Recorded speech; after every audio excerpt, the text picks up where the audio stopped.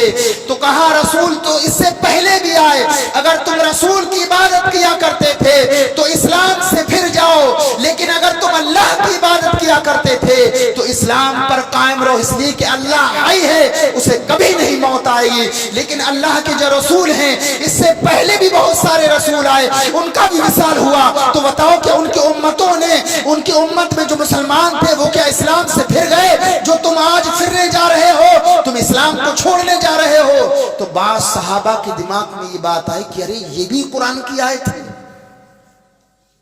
ہمیں تو اس سے پہلے معلوم ہی نہیں تھا کہ قرآن کی آیت مبارک کو قرآن میں یہ بھی ہے کہ انبیاء کو بھی ایک آن کے لیے موت آتی ہے۔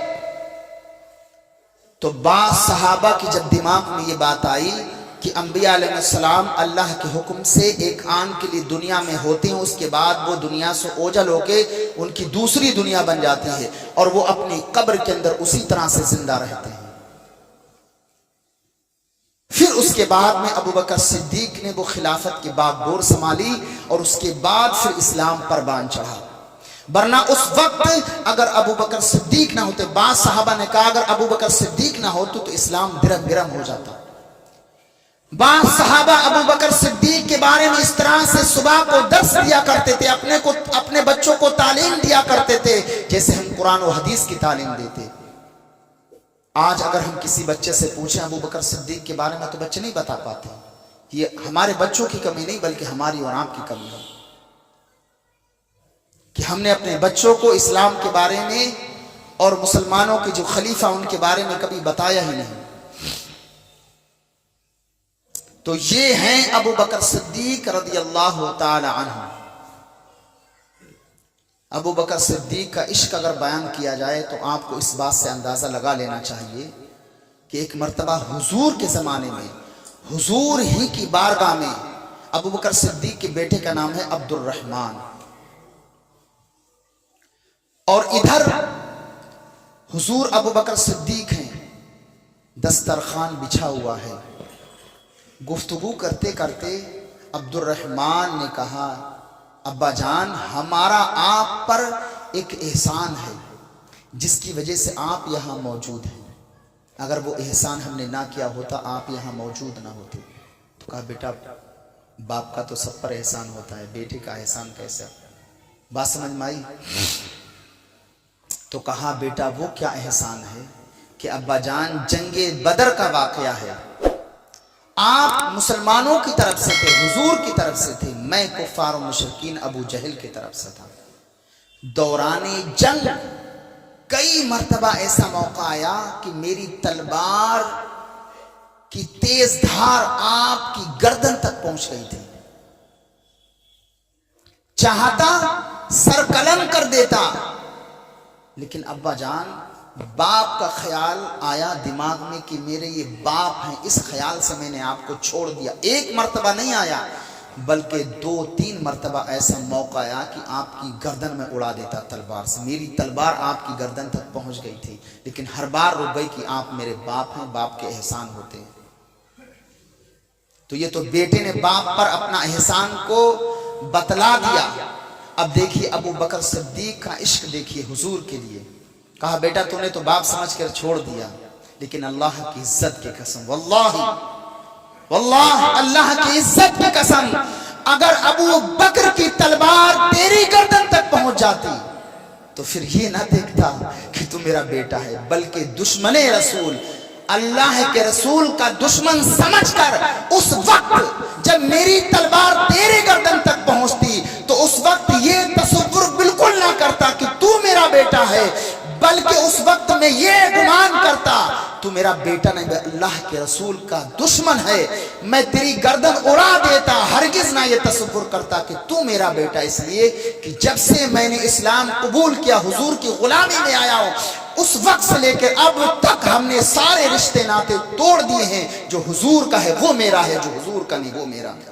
اللہ اکبر، یہ ہے عشق رسول، یہ ہے حضور کی محبت۔ یہ جام ایک ہلکی سے ہم نے آپ کو جھلک بتائی، ورنہ اس سے بھی بڑھ کر دیکھیے جب غار ثور میں حضور نبی رحمت صلی اللہ علیہ وسلم کو، یہیں سے ہم نے واقعہ بھی چھوڑا تھا، ابو بکر صدیق کو کہا کہ حضور تشریف لائیے، تو سارے سوراخ آپ نے اپنے کپڑوں سے پھاڑ پھاڑ کے بند کر دیے۔ برسوں سے ایک سانپ اس بات کا منتظر تھا کہ ہجرت کے وقت جب حضور مکہ سے مدینہ کی طرف ہجرت کریں گے تو 3 دن اس غار ثور میں قیام کریں گے۔ تو اس نے سن رکھا تھا، اس وجہ سے حضور کے دیدار کے لیے کئی برسوں سے سانپ اسی غار کے اندر رہا کرتا تھا۔ غار آج تو صاف ستھری ہے، تو حضرت ابو بکر صدیق نے اس غار کے اندر جو سوراخ تھے وہ کپڑے سے پھاڑ پھاڑ کے بند کر دیے، اور ایک سوراخ باقی تھا۔ جب کچھ نہ رہا تو اپنا پیر کا انگوٹھا اس پر لگا دیا۔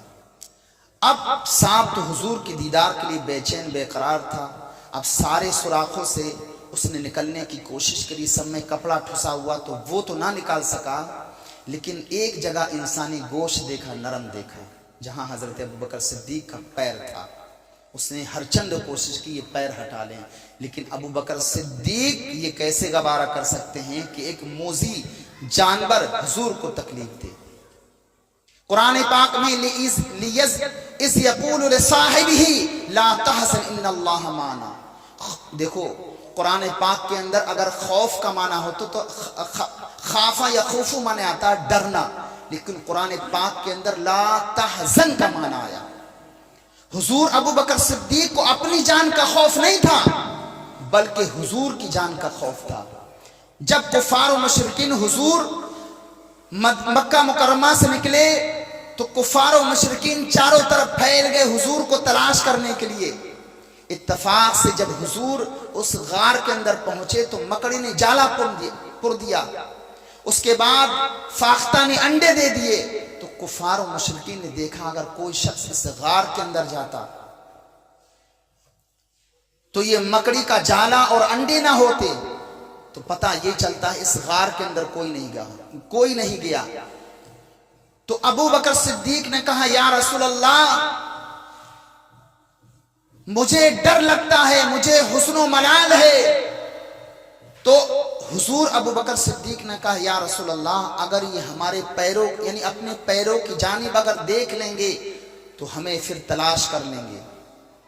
تو پیروں کی جانب دیکھنے کے لیے جھکنا پڑتا، تو وہ نہ جھکے تو حضور کو نہ دکھائی دیے، تو جب وہ مکہ میں نہ جھکے تو یہاں کیا جھکتے، تو حضور ان کو نظر نہ آئے۔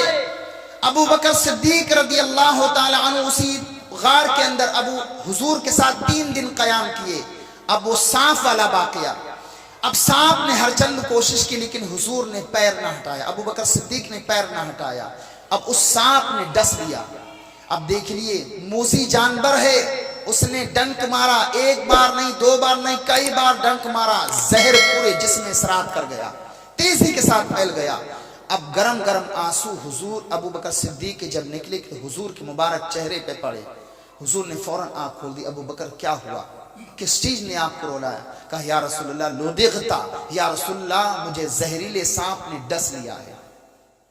تو حضور نبی رحمت صلی اللہ علیہ وسلم نے اپنا لعاب دہن اسی کٹے ہوئے نشان پر لگا دیا تو زہر فوراً ختم ہو گیا۔ حضور نبی رحمت صلی اللہ علیہ وسلم 3 دن اس میں قیام کی۔ دیکھیے سرکار کے لعاب دہن میں اللہ نے کتنی برکت رکھی، اور بے شمار اس کے واقعات ہیں۔ حضرت جابر کے یہاں جب دعوت ہوئی تو اپنا لعاب دہن ڈالا، 5 یا 7 کا کھانا پوری لشکر کو کفایت کر گیا۔ حضور کے لعاب دہن میں، آپ کے طلبوں کے دھوبن میں اتنی برکت ہے۔ حضور سیدی سرکار اعلی حضرت نے کہا یا رسول اللہ آپ کا طلبہ کا دھوبن آب حیات ہے، تو لعاب کا عالم کیا ہوگا۔ اب حضور نبی رحمت صلی اللہ علیہ وسلم نے 3 دن قیام کیا۔ ادھر ابو بکر صدیق رضی اللہ تعالی عنہ نے کہا اپنے بیٹے عبداللہ سے کہ دن بھر کی خبریں لے کر کے آؤ، شام کو مجھے اس کی اطلاع دو کہ کفار و مشرکین کی کیا مشورے، کیا رائے ہے، وہ ہمارے بارے میں کیا کہتے ہیں۔ اور ادھر عامر بن فہرہ کو حکم دیا کہ تم جو ہو دن بھر بکری چرا کے شام کے وقت میرے لیے دودھ دو تاکہ حضور دودھ نوش فرمائے۔ ادھر اپنی بیٹی اسما کو حکم دیا کہ بیٹا تم شام کے وقت کھانا لے کر کے آنا۔ 3 دن سرکار نے قیام کیا۔ دیکھیے سرکار کے دل پر کتنی بیت رہی ہوگی۔ آپ ذرا غور فرمائیے، اگر آپ سے کہہ دیا جائے آپ کا یہاں گھر مکان ہو کہ آپ اس شہر کو چھوڑ کر چلے جاؤ تو آپ کے دل پر کتنی بیتے گی۔ سرکار کو اس شہر سے کتنی محبت تھی، اللہ اکبر، کتنا عشق تھا۔ جہاں خانہ کعبہ ہو، جہاں آپ کے بزرگان دین، آپ کے والدین، دادا وغیرہ کی یادیں موجود ہوں، جس صحن میں آپ نے اپنی زندگی گزاری ہو، جس صحن میں آپ نے اپنا بچپنا گزارا ہو، جہاں حضور نبی رحمت صلی اللہ علیہ وسلم نے اپنی زندگی گزاری ہو، اس شہر سے آپ کو کتنی محبت ہوگی۔ لیکن آپ نے وہ شہر مبارک کو چھوڑا۔ 3 دن آپ نے غار ثور کے اندر قیام کیا۔ 3 دن کے بعد آپ جب اس غار ثور سے نکلے اور کفار و مشرکین کو جب معلوم ہوا کہ اب سرکار کہیں نظر نہیں آتے تو ان کفار و مشرکین نے انعام رکھ دیا۔ انعام کیا رکھا کہ جو بھی حضور کو گرفتار کر کے لائے گا، جو بھی سرکار کو گرفتار کر کے لائے گا اسے 100 اونٹوں کی قطار دی جائے گی۔ تو اس میں ایک کڑیل نوجوان سراقہ بن مالک وہ نکلا کہ میں تلاش کر کے لاؤں گا۔ اس وقت اپنی طاقت کا اس کا بڑا ایک روب و دبدبا تھا، شہرت تھی، بہت طاقتور شخص تھا، سووں پر بھاری ہوا کرتا تھا سراقہ بن مالک۔ اس نے کہا میں حضور کو لے کر کے آیا ہوں۔ اللہ اکبر، وہ گھوڑے پر سوار ہوا اور جو ہے مدینہ منورہ کی جانب چل پڑا۔ اور جو راستے ویسے تھے خراب راستے، انہی راستوں پر وہ چلا، چونکہ سرکار وہ مین راستے پر نہیں گئے تاکہ اس پر سرکار ان کو مل نہ جائیں، اس لیے سرکار نے دوسرا راستہ اختیار کیا۔ سراقہ بن مالک نے حضور کو پا لیا۔ اب سراقہ بن مالک 2-3 لاٹھی رہ گیا۔ ابو بکر صدیق نے کہا یا رسول اللہ سراقہ بن مالک آ رہا ہے۔ سرکار نے کہا ابو بکر حزن و ملال مت کرو، تم پریشان کیوں ہوتے ہو جب 2 کے ساتھ اللہ ہے، ہمارے ساتھ اللہ ہے، پریشان مت ہو۔ جب سراقہ بن مالک تھوڑا قریب آیا سرکار نے زمین کو حکم دیا یا ارض خذیہ، اے زمین سراقہ بن مالک کو پکڑ لے۔ اتنا کہنا تھا، زمین حکم کی فرما برداری کہتی ہے۔ زمین میں سراقہ بن مالک کا گھوڑا ٹخنوں تک پھنس جاتا ہے۔ جب اس نے یہ منظر دیکھا کہ زمین دھس گیا ہے، زمین میں گھوڑا دھس گیا ہے، وہ دہشت اس کے دل میں دماغ میں آئی۔ فوراً اس نے معافی تلافی کی، یا رسول اللہ میں اپنے ارادے عمل سے توبہ کرتا ہوں، یا رسول اللہ مجھے معاف کر دیجئے۔ سرکار نے اس کو چھوڑ دیا۔ زمین سے کہا یا ارض اترکہی، اے زمین اترکہی، اے زمین چھوڑ دے سراقہ بن مالک کو۔ زمین نے چھوڑ دیا۔ سراقہ بن مالک پلٹا، لیکن دماغ میں پھر خیال آیا، پھر پلٹا اور پھر کوشش کی۔ حضور ابو بکر صدیق نے کہا یا رسول اللہ سراقہ بن مالک آ رہا ہے۔ سرکار نے پھر ارشاد فرمایا یا ارض خذیہ، اے زمین اس کو پکڑ لے۔ پھر اس کا زمین میں گھوڑا دھس گیا۔ اللہ اکبر، کوشش دیکھیے۔ اس کے بعد پھر اس نے معافی تلافی کی، یا رسول اللہ مجھے معاف کر دی، میں اپنے ارادے عمل سے توبہ کرتا ہوں۔ پھر حضور نے اس کو معاف کر دیا۔ دیکھیے سرکار کس طرح سے معاف کیا کرتے تھے۔ اس کے بعد سراقہ بن مالک پھر مکہ مکرمہ کی طرف پلٹا۔ پھر اس کے دماغ میں خیال آیا کہ ایک بار اور کوشش کر لی جائے، شاید کہ کامیاب ہو جاؤں۔ اگر کامیاب ہو گیا تو 100 اونٹ ملے گے، مالدار امیر ہو جاؤں گا۔ سراقہ بن مالک پھر پلٹا اور حضور کی گرفتاری کے لیے سرکار نے اب زمین سے کہا یا ارض خذیہ، اے زمین اس کو پکڑ لے۔ اب زمین نے اس قدر سے پکڑا کہ سراقہ بن مالک کا گھوڑا اور یہ سمیت کمر تک دھس گیا زمین کے اندر، حالانکہ وہاں کی زمین پتھریلی ہے۔ سراقہ بن مالک اب جب زمین کے اندر کمر تک دھس گیا تو اس کا دماغ کی جو بتی تھی کھل گئی کہ اگر جادوگر ہوتے، ساحر ہوتے تو زمین اتنا حکم کی پائے تکمیل نہ کرتی۔ اس کا مطلب یہ اللہ کے نبی، اللہ کے رسول ہیں، اس کے دل میں فوراً یہ کیفیت ختم ہو گئی کہ زمین ایک بار حکم کی تعمیل کرتی، 2 بار کرتی، جب کہتے ہیں زمین فوراً مجھے پکڑ لیتی، جکڑ لیتی، اور زمین میں دھستا ہی نہیں بلکہ زمین پکڑ لیا کرتی تھی۔ اے سراقہ، یہ اللہ کے رسول ہیں، سید الانبیاء ہیں، امام الانبیاء ہیں، ان کے جانب جو تو غلط ارادے سے آیا ہے اپنے ارادے کو چھوڑ دے اور ارادہ اچھا کر لے، نیت بدل دے، ورنہ تو ہلاک ہو جائے گا، اسی زمین کے اندر تجھے دھسا دیا جائے گا۔ اور جب زمین کی کیفیت دیکھی تو سراقہ بن مالک کے دماغ میں آیا کہ اب ہمیں اپنے ارادے عمل سے باز آ جانا چاہیے۔ حضور کی بارگاہ میں معافی تلافی کی، سرکار نے کہا اے زمین تو چھوڑ دے۔ پھر حضور نے ایک تاریخی جملہ ارشاد فرمایا، جو تقریباً یہ جملہ حضور نے جب ارشاد فرمایا تو یہ جملہ تقریباً 18-20 سال کے بعد ہونے والا تھا، لیکن سرکار نے ارشاد فرمایا اے سراقہ بن مالک، میں تیرے ہاتھوں میں کسریٰ کے کنگن دیکھ رہا ہوں۔ اللہ اکبر۔ ابھی کسریٰ محل اور پوری حکومت ابھی فتحیاب نہیں ہوئی، پوری طور پر ابھی اسلامی حکومت نہیں آئی، لیکن سرکار نے ارشاد فرمایا اے سراقہ بن مالک، میں تیرے ہاتھ میں کسریٰ کے کنگن دیکھ رہا ہوں، اور سرکار نے اسے بڑی دعائیں دی۔ اس کے بعد سراقہ بن مالک نے اسلام قبول کیا، حضور کا وصال ہوا، سیدنا صدیق اکبر کا زمانہ آیا، اس کے بعد سیدنا صدیق اکبر کا وصال ہوا، اب حضرت عمر کا زمانہ آیا، حضرت عمر نے بھی کئی سال جو ہے حکومت کی، خلافت میں مسلمانوں کے خلیفہ رہے، لیکن اسلامی حکومت آہستہ آہستہ پورے طور پر عرب کنٹری میں پھیل گئی۔ اس کے بعد وہ کسریٰ کا محل جو ہے فتح ہوا۔ تو اس دوران سراقہ بن مالک کئی مرتبہ بیمار ہو، ایک مرتبہ اتنا بیمار ہو گئے کہ آپ کی جان پر پڑائی۔ بعض صحابہ آپ کو دیکھنے کے لیے آئے، سراقہ بن مالک کی یہ کیفیت دیکھے تو بعض صحابہ نے کہا، حضرت عمر نے کہا، حضرت مولا علی نے کہا کہ اگر کوئی ہم سے کوئی بھول چوک ہو گئی ہو تو آدمی بولتا ہے کہ جب جانے والا ہوتا تو آدمی بول ہی دیتا ہے کہ بھول چوک ہو گئی، معاف کرنا۔ تو سراقہ بن مالک سے یہی جملہ بولا گیا، تو سراقہ بن مالک نے کہا بھی مجھے موت نہیں آئے گی۔ تو کہا کیوں نہیں موت آئے گی؟ تو کہا بھی ہمارے ہاتھوں میں کسریٰ کے کنگن کہاں آئے؟ اللہ اکبر۔ یقین دیکھیے، ایمان دیکھیے کہ ابھی موت نہیں آئے گی جب تک حضور کے وہ جملے پورے نہیں ہو جاتے۔ اللہ اکبر۔ عمر کی حکومت آئی، اس کے بعد وہ کسریٰ محل فتح ہوا، اس کا جتنا بھی سونا اور چاندی تھے سب مسجد نبوی کے اندر بیت المال میں جمع کی گئی، اسی میں کسریٰ کے کنگن تھے، اس بادشاہ کے کنگن تھے، حضرت علی نے، حضرت عمر نے دیے۔ اے سراقہ بن مالک کی یہ کنگن پہن کر حضور کے اس جملے کو پورا کر کے دکھا دو۔ اللہ اکبر۔ یعنی زمین پھٹ سکتی ہے، آسمان درم درم ہو سکتا ہے، لیکن حضور کی بتائی بات کبھی جھوٹی نہیں ہو سکتی۔ موت نہیں آئے گی، اور آپ نے ثابت کر دیا جب تک میں کسریٰ کے کنگن نہیں پہن لیتا اس وقت موت نہیں آئے گی۔ یہ یقین تھا صحابہ کو حضور کے جملوں پر، حضور کے قول پر۔